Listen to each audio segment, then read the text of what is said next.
Hello, everyone. Welcome. Just going to give it a quick second for people to come join in.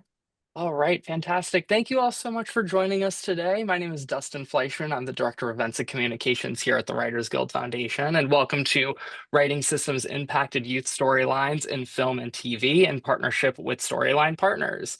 So before I introduce our moderator and our event partner, I'd love to share just a brief intro about the Writers Guild Foundation. So for those of you who don't know, we're the nonprofit arm of the Writers Guild America West, and it's our mission to preserve and promote the craft of screenwriting. And we do that through various public-facing events, panels, and workshops with writers and industry experts, just like the event you are attending right now. We also have community programs that help kickstart writers' careers. As a matter of fact, our Writers Access Support Staff Training Program is currently accepting applications for their next cohort. That deadline is next week. And then in addition to all of that, perhaps our biggest crown jewel, if you will, is our screenwriting library right here in Los Angeles on 3rd and Fairfax. It is a public library that is open by appointment only, and you do not have to be a member of the WGA in order to take advantage of that library. It is by appointment only, as I mentioned, and we are not a loaning library, but we do have tens of thousands of produced scripts from various film and TV shows for you to read on site. It's a great place to do some research, read some of the scripts from some of your favorite pieces of media throughout the years, and get some writing done. In addition to all of this, we also have a resource center on our website. I will throw all the links about the foundation inside of the chat in just a moment. Um, just some quick housekeeping rules. I definitely hope that this isn't your first time using Zoom. That would be very impressive if you've gone 5 years without doing so. Just as a quick refresher, please direct your questions to our Q&A box, which is located at the bottom of your Zoom toolbar. If you ask your question in the chat, there's a good chance that we won't be able to see it or that we'll miss it. So again, that Q&A box is a good place to direct your questions. We'll take some of those towards the end of our discussion. And then in addition, while you're down at the Zoom toolbar, if you do need it, closed captioning is available for this event. You just hit the show captions button. Again, it's located in the same place. That is about enough out of me. So without further ado, I'll turn it over to Sanaz from Storyline Partners. Take it away. Thank you, Dustin, and to all of you for joining us this evening. As mentioned, my name is Sanaz Al-Safar, and I lead Storyline Partners. We are a collective of cultural consultants that represent issues and community-based organizations and actively advise on entertainment narratives in film, TV, podcast, and gaming. Tonight, we are featuring one of our member organizations, the Center for Scholars and Storytellers, and I'm thrilled to have their founder, Dr. Yalda Uhls, moderate our panel with our esteemed writers. Please reach out to us if you have any questions or need support on your scripts at storylinepartners.com and scholarsandstorytellers.com. Now to Dr. Uhls. Thank you. Thank you so much for that lovely introduction. I also want to thank the Writers Guild Foundation and Storyline Partners for hosting this and putting it together and bringing together these amazing writers. I'm really excited about this conversation. My name is Dr. Yalda Uhls. I'm a former movie executive. I was in the film business for 15 years, and then I got a PhD studying how movies, TV, gaming, media impacts young people. I launched the center to bring together storytellers, young people, adolescents, ages 10 to 24, and researchers and advocates to think about ways we can better reflect the lives of young people in authentic ways. And that's why I'm so thrilled to be here with these writers that have done beautiful jobs of capturing the lives and the concerns of young people. So first, I just want to thank you all for being here. We live in very challenging times. Something hits the news every day that I know makes all of us feel uncomfortable. But I also think that that's why it becomes all the more important for storytelling to build community, to build connection, and also to accurately reflect the lives of those who are in marginalized communities who don't have a voice and to do it well. So thank you again for being here. So before we start, I want to sort of level set because systems facing youth is sort of a wonky term. I actually didn't really know what that meant. And I am now an academic, so I want to give you some definitions.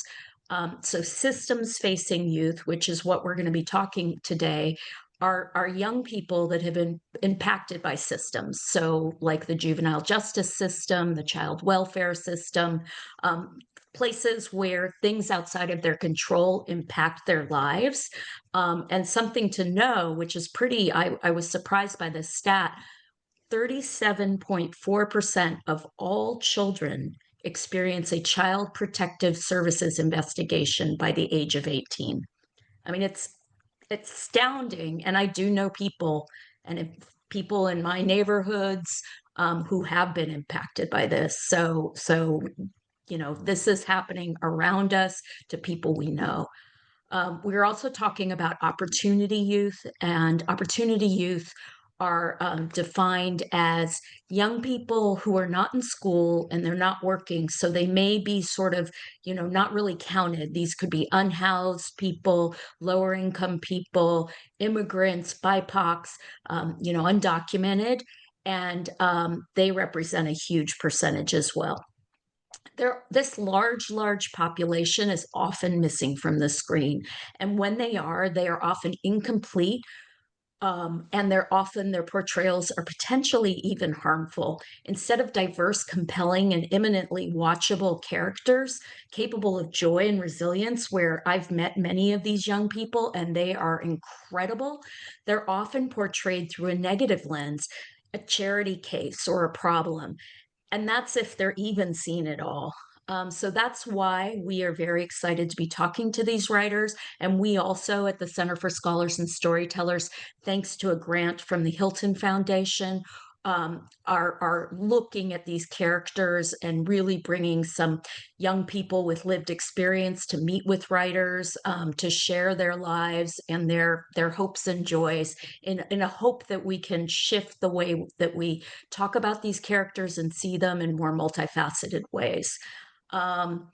So storytellers can add fascinating backstories, storylines, while lifting up this population, while making them be seen, while building empathy for these young people, and still having conflicts as the circumstance, but not about the young people. So that's why we, thanks to Storyline, thanks to the Writers Foundation, have brought together these incredible writers.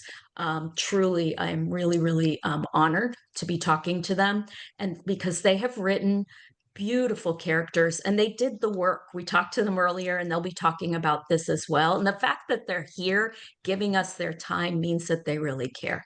So I'm going to quickly introduce each panelist with a one-liner, and then I'm going to ask them to tell you a teeny bit about themselves, and talk about why what kind of things they wanted to showcase with the characters that they wrote. So first, I'll introduce Aaron Covington, who co-wrote the film Creed. He's worked in comics, he's written for Marvel, and he's also written for video games. So he's got a very cool, diverse oeuvre of work. Then we've got Sarah Lampert. She is the creator, the executive producer, and the showrunner behind Ginny and Georgia. She is currently in pre-production in Toronto, so kudos to her. Ginny and Georgia, which I personally love, and I watch it with my daughter, has become one of the most watched series in the history of Netflix and is currently in its 4th season. And it does not shy away from authentically representing young people. And finally, last but definitely not least, Shukree Tilghman. He has written for Satisfaction, The Vampire Diaries, and he also produced the hit NBC series, which was a beautiful portrayal of a foster youth, This Is Us. And he got an Emmy nomination. He's also written for Animal Kingdom. He's written some really cool shows. So I am very excited to be talking to each of you. And maybe I'll start with Sarah and ask you if you want to tell us a little bit more about yourself. But really, what were the themes when you started writing for Ginny and George and you started thinking about these characters? and these, Ginny, these characters are these young people in the show are incredibly vulnerable. What were some of the themes that you wanted to prioritize? Yeah, I think for me at the forefront of it was really this mother-daughter relationship and this fact that they were kind of coming in from out of town. So there was like definitely this fish out of water element to both of them, which we then kind of like unpack as the series goes on. But ultimately, I really just wanted to make TV that like my friends, anyone at 16 would have wanted to watch and would have not felt like fake or phony or being talked down to, and that you really could watch and relate to. Yeah, I think adults often underestimate what young people are capable of watching. And I think your show really shows that they can take this and they can absorb it and they can respond to it. So I really appreciate that that's something you wanted to do. Shukree, how about you? Yeah, well, I think we're in this capacity talking primarily about This Is Us, and the show was created and show run by Dan Fogelman, and so I think a lot of what I'm going to say is going to parrot what I think Dan would say, but I think there were really two things that we were most focused on. Obviously, it's a family drama. And so I think we were very interested in what makes up a family and what unique kind of pieces make up families. We think of families as nuclear, as traditional, but what are non-traditional ways of looking at what family is and what does it mean and how do you put it all together? That this is probably in the title as well. And we wanted to sort of explore the other thing, which is sort of like, this sense of what it means to be connected. That's sort of a big theme throughout the whole run of the show, but like, what does it mean to have this eternal sort of love connection to one another? And how does that like make its way through time and space? Because there's a world in which, we're talking about the past, but we're also talking about the future.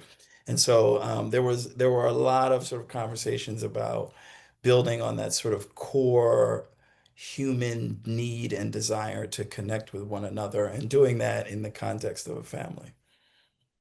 I love that. I mean, and that's actually how Sarah started too, with, a mother-daughter, right? So Yeah. both of you were trying to portray connection and families, but a very unique, not necessarily unique, frankly. We Right. just found 37% of kids have been touched by child protective services. So actually, maybe it's more unique to have that nuclear family. Right. So that's beautiful. I love that you started with that. And I think young people actually really care about family, and we find that in our data than we think they do, because often they're pushing away the adults in their lives, but they still really care about the adults, as both of your shows demonstrated. Um, Aaron, so you wrote a movie, co-wrote a movie, and the character, the some of the themes within this character, he dealt with a very harsh life. What were some of the things you wanted to bring out, and where did you start when you were thinking about this character? Well, it was really about him reaching for the legacy of his father. So him being kind of an estranged son just added to, as a character, him needing to feel, he says at the end of the movie that he's not a mistake. So him feeling like it's really a search for purpose and place. And that's really where it all came from for that character. Again, family, right? I mean, these are sort of universal themes. So if you were thinking about the things that each of these characters have dealt with, so Sarah, separating from their mother in this season that's just on air, and also their fathers, and being abandoned, same Aaron, and in This Is Us, obviously there's lots of stories and double stories about being separated from your parents. Um, how did you think about and bring sort of the real life, not just the emotional and the familiar pieces of it, but how did you bring and think about um, how this would impact a young person in the real world? Did you like talk to young people? Did you bring in different groups? How did you do the work to really reflect it accurately? And I'll start with Sarah again. Yeah, I mean, I have like a few different answers. Well, first off, I should say we work really closely with both a psychologist who we meet with at the top of each season and really talk about what our plot is going to be and like where we want our character journeys to end up. And then we talk about like what's real, what would make sense, how different, manifestations of mental health would present themselves, what, realistic things would look like. And then we'll pivot our story kind of based on what that conversation is. And we also work really closely with Mental Health America throughout the run of show. So they weigh in on everything as well. So we're very supported in terms of specifically like the mental health of how these different things would affect our characters. And we really lean on that expertise. For specifically the kids being taken from Georgia this season, it's really interesting in the show because the first two seasons, I mean, Georgia's such a charming and dynamic character that people are really willing to forgive her a lot of things. And while that's fun and great, it's always irked me a little because they blame Ginny for a lot of things, and she's the child and it's not her fault. And it's really the impetus is on Georgia to make a safe environment for her. So while we love Georgia and we do want audiences to root for her, and we see her background, we see everything she goes through, we see the systems that she's had to deal with and the lack of, and we'll spoiler go into that further in season 4, kind of the kind of what her past and why she has the limited toolbox that she has as a mother. And obviously, she's doing the best she can, but at the same time, it doesn't negate the harm she's done her children. And so when they are taken away, we really tried hard to give every character involved in that, I would say, as much as I don't like him, even Gil, like a kind of a validity to really everyone involved. Georgia's all the if you don't know the show, all the characters involved, we really tried to give them a validity where everyone's main goal really was the safety of the kids. And really tried to take away the fact that the kids had any power in the situation, because I think oftentimes they don't. So that was, and then obviously just the emotional pain of those characters being ripped apart.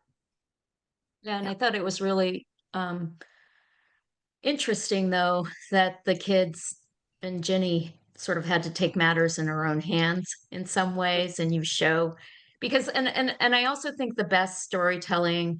I mean, I think Michael B. Jordan in Black Panther, you see the villains, how the villain became the villain, and you have some empathy for them.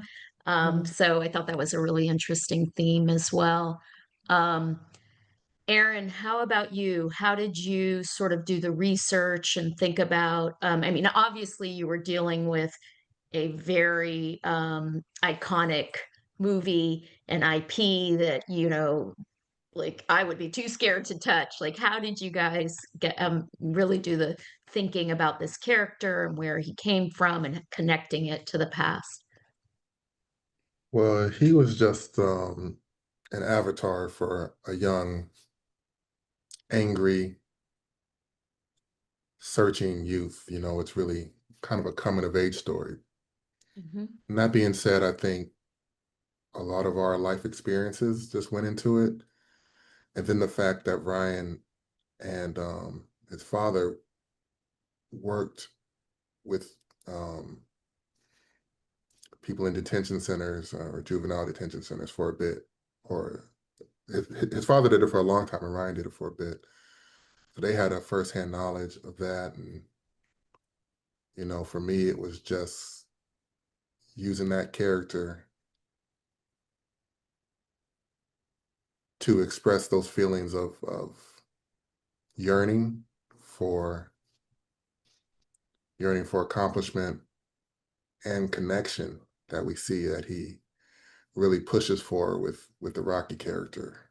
It's not just because he needs a trainer, you know. He also needs a friend and a mentor. And then with the Bianca character, which is a pretty traditional love story, but I think it's important not to forget today, that movie was 10 years ago, not to forget today that we still are looking for love, even men, not get not forget that that's an essential part of life.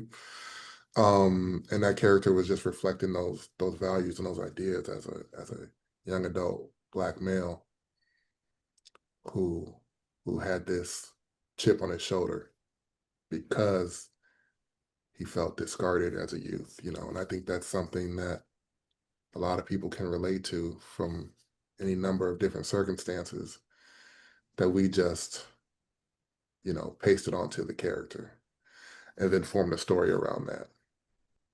It was more than pasted. It was embedded. And I mean, yeah, so I didn't know what did Ryan's father do? Was he a volunteer in a detention center, or how did he No, no, integrate work with that? I don't know exactly like his title or anything. I just know that that's you know a job that he had, or maybe still has. I don't even know, but yeah, he was working with youth Oh, in that's those so kind of interesting. And see, situations. like there you see, even in the real world with writers, how our families shape us and what we think about and what we care about and maybe what we write, right? I mean, it's really interesting. Um, Shukree, tell me more, and you can talk about Animal Kingdom and other shows as well. I mean, definitely, I think there's opportunity youth there. They weren't in school, Yeah, school or they were or really work. were So I really think it, yeah really yeah. mistreated by their mother, but who dragged them into a criminal operation. But Yeah, I'll stick with This Is Us. It's more it's more sweet. a But, sweet version. yeah, no, I mean maybe there'll be an opportunity to talk about Animal Kingdom going forward. But I think one of the things that you mentioned that I didn't think of, which is absolutely true, and I think it's come from Aaron and Sarah as well, is like when we think about This Is Us, it's a very it's a popular show. I think people tend to first think about its root being this transracial adoption story. This Randall character who's in and that is a root, sort of, but the root of it is actually loss. I mean, the reason that transracial adoption story begins is because they lose the third baby. They lose he dies, and so so Randall's sort of origin story, and then also Randall loses his father, and so there is this like beginning, as Aaron was pointing to, this beginning sort of search for connection or meaning or who am I and all that, that begins with this sort of sense of recovering some loss for everybody involved, which is really interesting. So, you know, uh, I'll just period put that out there. And then to answer your sort of research question, um, 'cause these two things are related. I think that you know, we spend a lot of time in the writers' room inviting people who from adoption agencies or from people who had experience in in that area, either personally or from any side of adoption stories. And also when at a certain point during the series, for those who don't know, Randall, who's one of the main characters, who is an adoptee, decides that he wants to adopt a child, but he has a totally different way of going about it. And that was actually, I think Dan would say, quite intentional because the way that Randall's adoption story plays out in the series is a little bit of a fairy tale. It's a little bit of the sort of like, kid dropped off on the fire station step, and everything is great after that, and everybody loves everybody. And so we wanted to sort of like in the present day story explore something that was a little bit more messy, that was a little more real, that was a little more sort of accurate to what may actually happen. And so this Randall wanting to go through this sort of foster to adopt story was something that we were able to bring people into the room to talk to us about how that procedure might work and let the complications with social workers, with the parent who is still out there who may sort of feel like they want to retain their parental rights and how that all works and the emotional complications around that. So yeah, I think it's always a balance between sort of, and Sarah mentioned this too, between sort of being accurate, trying to sort of, do the right research, bring the right people in to talk to, but also trying to find or navigate the story that you want to tell around that as well, so that it makes good television as well. So I'm curious for all of you, like, what's your process when you start to write these stories? What inspires you? Is it like I go online and I start looking, doing my Google searches or now ChatGPT, or is it meeting with people who study this stuff and work with these people, or is it actually meeting characters and real people who have gone through these experiences? And it may be a combo of each, but what is the process as obviously you're also thinking about the story and what do you want to say in your own lives, but what's the thing that inspires you and gets you sort of in the head of these characters? Um, like I don't know how to say this like being cheesy and hating it as it comes out my mouth, but like I think that you can't be a writer unless you like really are a love of the human condition and like studying what people are celebrating and suffering. And I think that that is kind of what a huge part of being a storyteller is.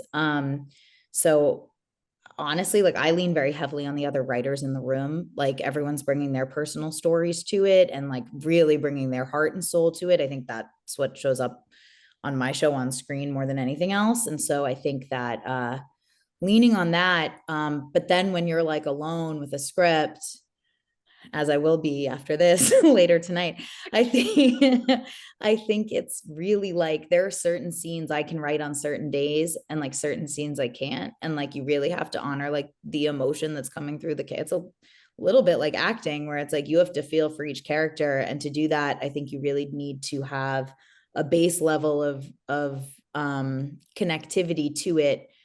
Everyone's fighting a battle you can't see, and you need to figure out what battle it is your character is fighting and find a way to tap into that, whether it's research, inspiration from other people around you, like the other writers in the room. But I would just say connecting to like the human experience. I know that's broad, but Oh, it's beautiful. In fact, when I got, I was a movie exec and then I got my PhD in psychology and I had to connect the two. And I was like, what? Who goes from Hollywood to PhD?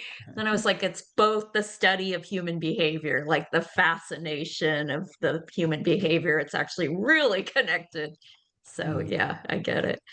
Um, Curious about Aaron and Shukree. What's your sort of, how do you get in the head of these characters and think like I think definitely what Sarah said, I'm sure resonates for you, but also are there other elements that work? And Aaron, you didn't have a writer's room, you had a partner, but yeah. you want to go, Aaron? No, man, you go. No, Oh. we can go. No, guys, we have an order. I think I wanted to know. Yeah, no, you're breaking the Am I order. messing up the order? It's it's fine because I think you were talking about a little bit more about the order switched a little bit because of anyway, unimportant. In terms of like digging deep into a character, for me, it's really just in kind of when you go back and revise, I think it's easier to kind of pace the story out, understanding that it's going to change as you do your revision. And then when you go back and the characters made a decision and you're like, well, why did they make that decision? That's kind of when I start piecing together more of who they are. I think initially there's like an idea like within the premise or within the story that comes that's interesting, whatever it is. well, this character has to save this or do this, or it's a heist or it's a horror, and you kind of have a general idea, but then you want to make the character more interesting, and you have to think about the relationships that are important to the character in that story. Mhm. And then kind of tangentially, you think about the relationships in the past that might have been important, that might not be on this story, in this script, or this, whatever you're writing.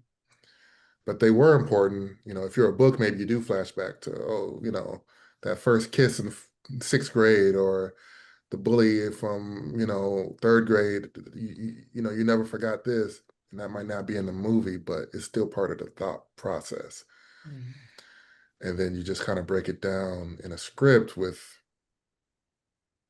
more than their personality, just in their words, it's how do they treat the people that they deal with the most, right? The people that are closest to them. Because the character might be a nice person, but they treat their family bad. So that's the lens we're being filtered through. And then you just kind of balance those things and continue to revise it until it feels right. Yeah. Similarly, I think, like I think to what Sarah's point, I don't think there was a storyline on This Is Us that did not come from someone's personal life. It wasn't like it was directly lifted, but it all sort of began with someone's personal experience that then got filtered through the lens of research or craft, or, well, we can't exactly do it like that because that doesn't exactly make sense with our story. But if it was a little bit, we take the germ of that and make it a little bit like this, then it's kind of hitting the same emotional notes. So I think a lot of it is because, as we're all alluding to, a lot of it is emotional. Obviously, we're in the emotional delivery business, but in order to be emotional, you have to be personal, right? So like you tapping into something personal, whether it's from you or from someone else. So I think it always begins there, and then you take it through its revision or whatever else where you apply craft, but it starts with something personal and emotional. So are you like, is that personal from the writer's room? Like people in the room, their In that stories? in that case, it was quite literally like, you're sitting around, 10 of us sitting around a table. We know that we want, I don't know, Deja to have this XYZ kind of experience. Maybe we heard something from, someone who came in to talk to us, but that reminds me of this time when I was in eighth grade and this girl, did X, Y, and Z to me. And I went home to my parents and they said, whatever. And I was, whatever that is, you know what I mean? And we start to talk about that and, what that meant and what was that about, and other people share. And then before you know it, you start to have like a kind of a beat by beat, like, well, wait a second, we could kind of make that episode 4. You know what I mean? So it sort of works like that. Yeah. Sarah, I see you nodding your head. Do you want I to just add anything? relate to everything you're saying. I'm like, yeah, yeah, that's right. Like, yeah. So to me, as you're saying that, it makes it maybe somewhat important to have people with experience of what the characters have gone through. And I know there's always conversation of like, should it be someone with lived experience, or can some, I'm a writer, I can write different characters.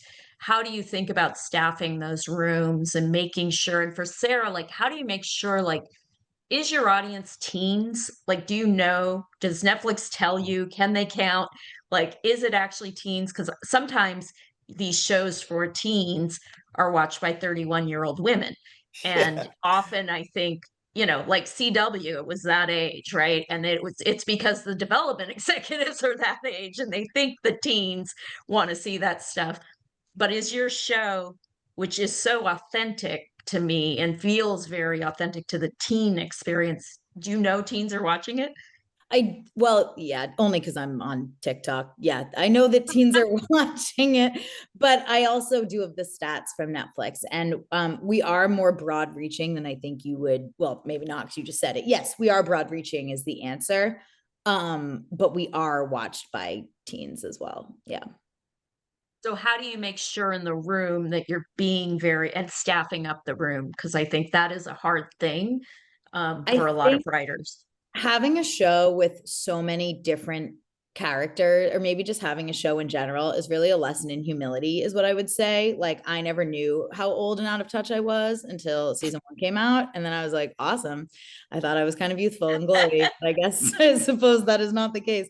So I think you're just like always very aware, frankly, of like your own blind spots. And like that is really where you like lean on other people. Like my assistant Abby, like I'm like, hey Abby, what's cool? Help. Like, but it's also, I think it's also just the idea that like we are really just like all human. And like if you can tap into the thing that upset you or stressed you out when you were that age, like that's going to translate regardless of if you're like saying cringy dialogue that is like out of date slang or whatever whatever, right? And so I think that for me, it's just really going back to that authenticity of just like struggle and emotion, and like that's just like struggle with like your, in on a micro level and a macro level. Like we do deal with these kind of bigger systems at play and navigating the world, but then on a micro level, just like your friends, your first love, your mom,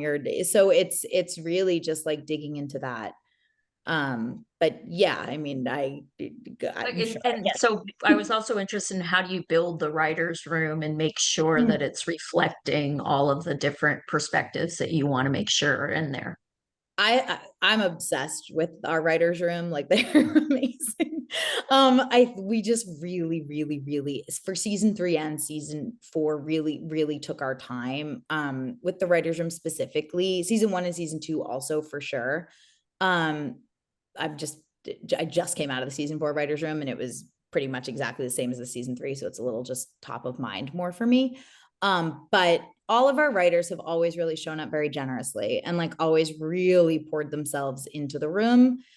And we do really try to have a diverse group of people in our room who have different backgrounds, different experiences, are from different parts of the United States, have different family situations. Like I think, we touch upon so many different lived experiences in the show. It's impossible to have like one-to-one match for everything that we explore in our room. And that's really where we have to try to lean on like outside research or conversations, or I'm always on the message boards like, all right, let's see, what did we do wrong? Like, let's dive in. Yeah, And that's yeah.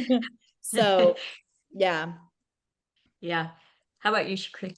I'll just add because I've only recently become involved in the staffing end of stuff, and for example, on this we had did a show called Emperor of Ocean Park, which was on MG Plus, which was about a very conservative, wealthy black family. And it's a murder mystery, but that's the world in which it's high education, high society, black wealth.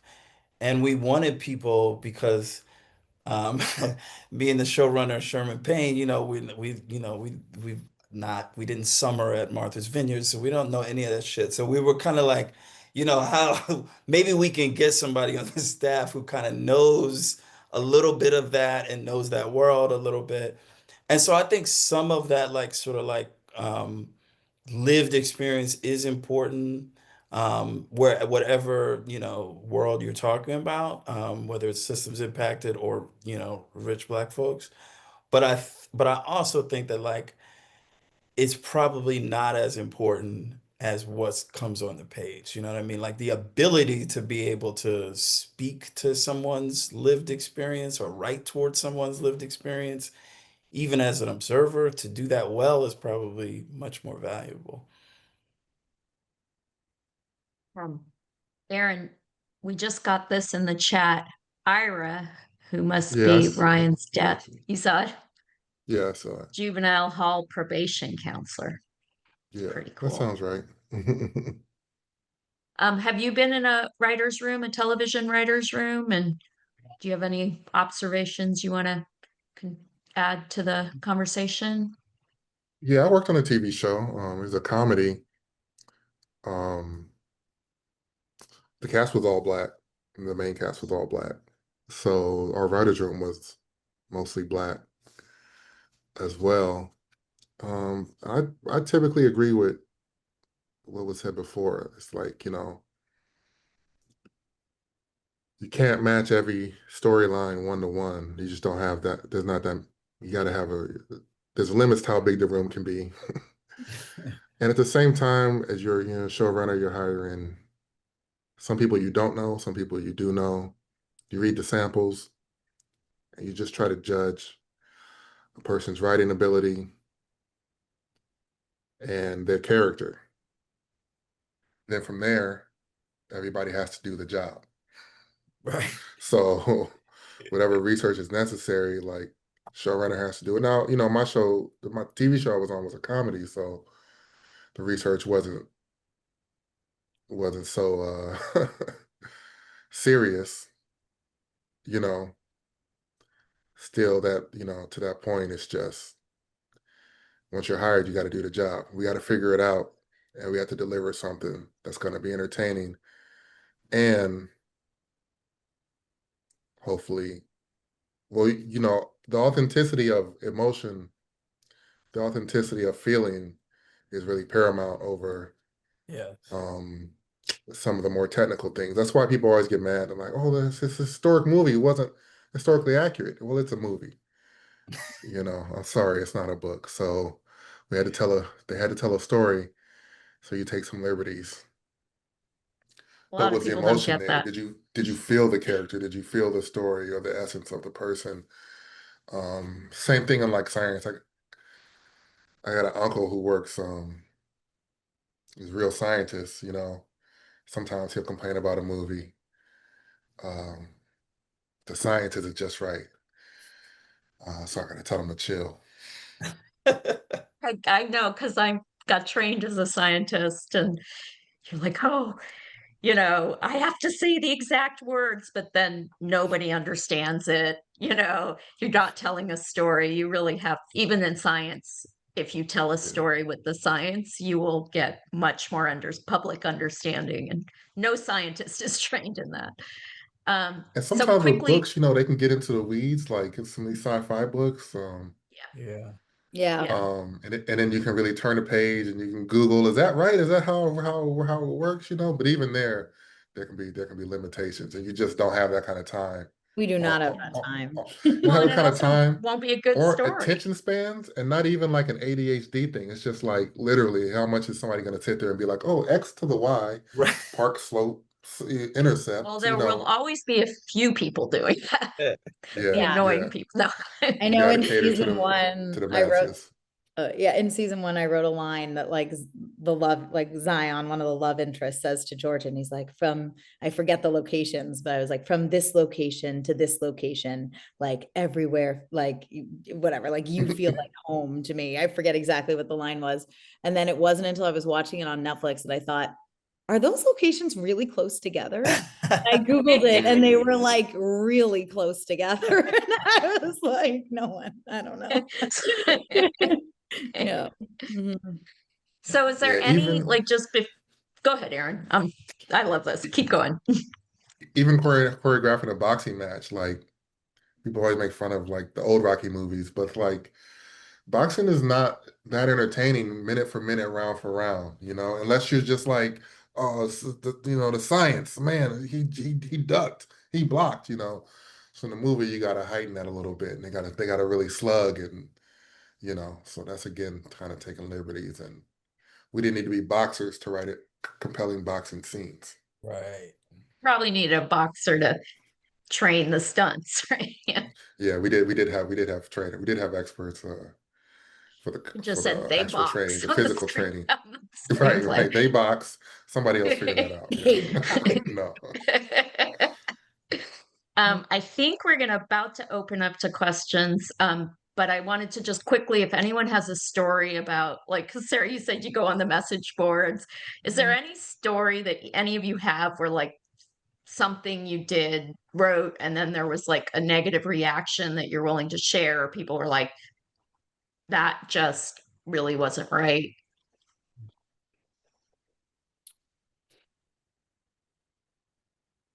Um, I mean, I get a lot of them because the fans are vocal, but I think that honestly, like the only ones that bother me, honestly, are when they go for the actors and they kind of lose the separation of fictional character and actor. And I think we're seeing that happen more and more nowadays. That's pretty upsetting to me. But in terms of like critiquing the story, I really do take it as informational gathering. Like I'll use a kind of maybe an example from season one, which was coming out of season one. One of the critiques of the show or conversations around the show was that it was cringe. Elements of it were cringe. And I was kind of like, yeah, no kidding. They're teenagers. Like that was my most cringy self. Like that was when I was peak cringe. But it did make me reflect, like, if this is the audience that we're writing for, and I said that was like my mission statement for doing this, maybe I need to take away that like very thin film of separation that I as a writer was having with these characters, where I was like a little bit nostalgia looking back on it. Like, weren't we cringe at that age? And like really remove that little like thin film of separation so that it was like, no, this is very serious, because it is very serious when you're going through it. And I think like adjustments like that, seeing characters maybe you're under servicing, like I think feedback is really important, but I think you as the storyteller need to be strong enough in your story to know what feedback to take and what feedback not to take, is what I would say. But all feedback is information. Okay, I'm going to read a couple questions, and these are for all of you. So you can go in whatever order you want. Maybe we'll flip it. From Odessa, how do you work alongside or against um, executives and higher ups who push for more one dimension and untrue portrayals of characters and individuals central to the story? How would you also use your knowledge and background to package your understanding of the character and their mental state? I would say,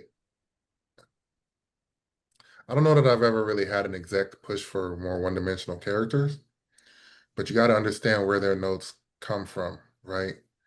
One, they're reading it not to prove how great of a writer they are or story analyst they are. They're trying to think how this is gonna, how an audience is gonna respond to it. Like most execs I've encountered, and they'll tell you like they're reading it or watching it, dailies, whatever it is, and they're trying to think like almost take their expertise out of it and think about it like a viewer would, or think about how viewers would, or they're thinking about financial considerations or other things. They are the business side, so they're trying to sell a product. So when you understand that that's where the notes come from, a lot of times, and the common phrase is like the note beneath the note. So usually wherever a note is on a script, that's just something that it just bumped, something wasn't working. Really, that's what they're telling you. Whatever their specific note is, half the time,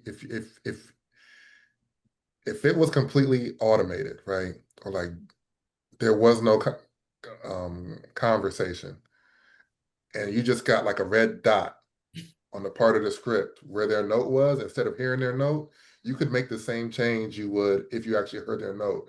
What they're saying is, at this point, something happened that didn't feel, I couldn't follow, I didn't want to follow, the audience isn't going to follow, or you know what I mean? Or maybe this is gonna like shoot the budget up. Why is this scene so big? Why are there so many people talking in this scene? That's all money. So understanding the note behind the note and kind of pinpointing the part where the note comes from and saying, okay, plot, story, character, what signal is being crossed here?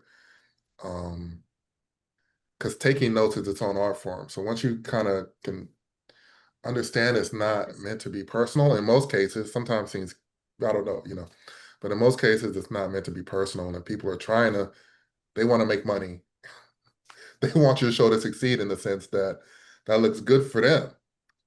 You know, Yeah. I, So I, it I, sounds like there's I championed this show. I brought this show to the network. I need it to succeed too.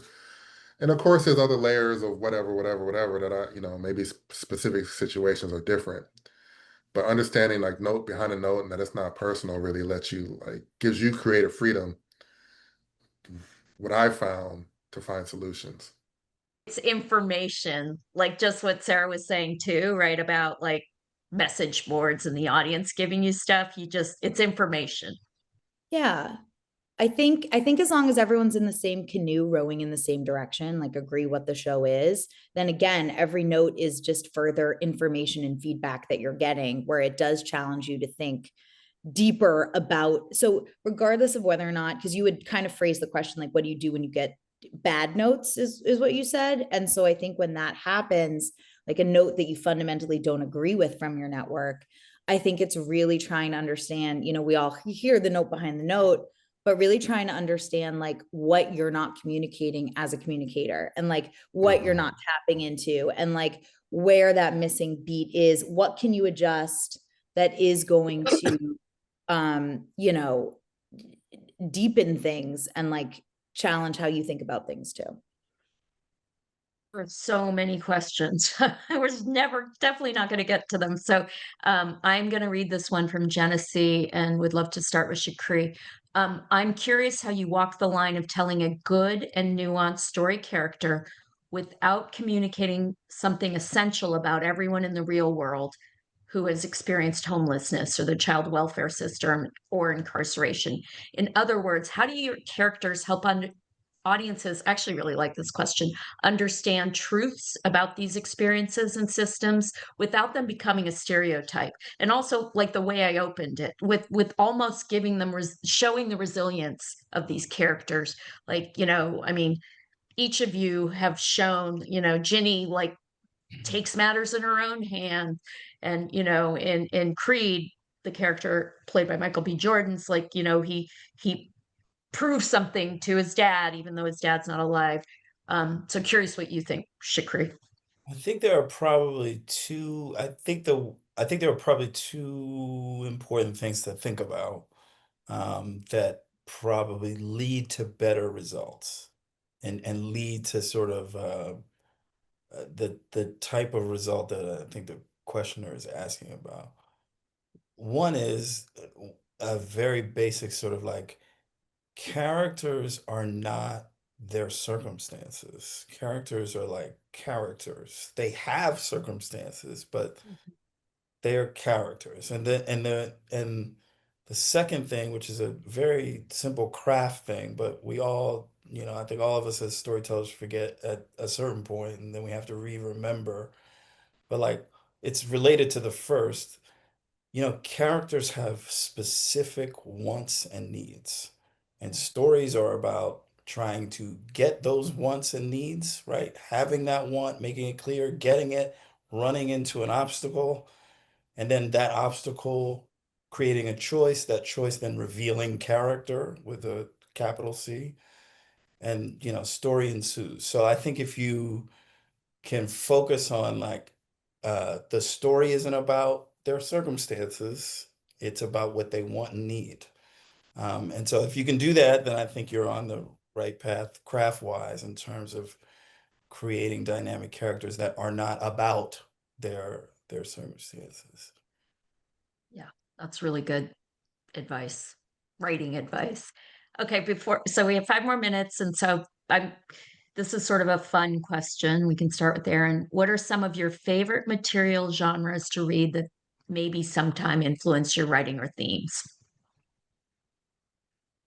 Oh, Favorite genre? things to Uh, Material genres. So, well, to Or read. So genres? it's obviously books or magazines or anime or like what are some of the things that inspire you? Oh, can Could I be answer other this? movies too, frankly, or screenplays or Can I answer this one first again? Because yes. I want more people on this team. My, first of all, I don't know why enough writers don't listen to rap. Rap music is hip hop is my number one go-to for storytelling. Number one. Second is novels. But yeah, those are my two. Any particular rap you want to call out? I'm not gonna start naming MCs. No, but there are people, I'll just say that like I think the It's art form poetry, is right? such. Isn't it poetry? Yep, Kind of? yes, but it's also Yeah. wordsmithing. It's also the turn of phrase. It's also sort of visual storytelling. It's all of it. But yeah, it's Number one What for me. what kind of novels? What genre do you gravitate towards? I don't have a particular, genre. I mean, my favorite author is probably Paul Auster, followed by Edward P. Jones. But I'm not like I used to hate books, and I didn't start to like books until I realized I could choose which books I wanted to. I didn't want to read Wuthering Heights or fucking any of these other, I don't know, things that I was man. assigned in Yeah, I school. mean, maybe it's time. I don't want to read. I still don't want to read any of that. No, but something You set, good?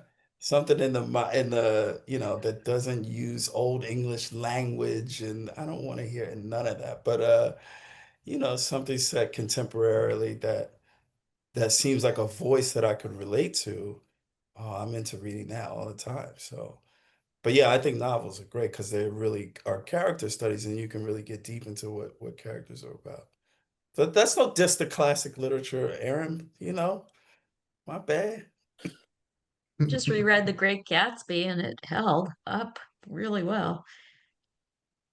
Yeah, but Fair. 17-year-old me is like, Great Gatsby. Come on. I don't know. Yeah. Yeah. I don't know. I don't think I read it back then. Or if I did, I didn't remember it. I probably watched the movie. What about you guys, Sarah, Aaron? I like a good literary novel about somebody's life or science fiction. More like realistic science fiction, more than not so much fantasy genre, but I can get in terms of my top preferences, but I try to read a variety of things. Yeah. How about you, Sarah? Reality TV. Which one? Really, really like Below Deck and Love Island.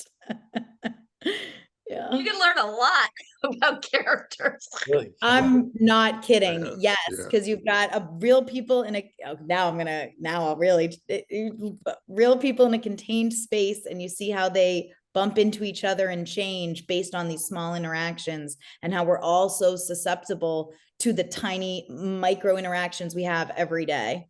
Yep. I think that's so Okay, you smart. guys heard it. Reality TV Yeah. to hone your craft and rap, and Yeah. then novels. telling you. Okay, I think we are at time, and I know Sarah's on the East Coast and almost in production, and said she has to write a script later. So I don't want to keep us over.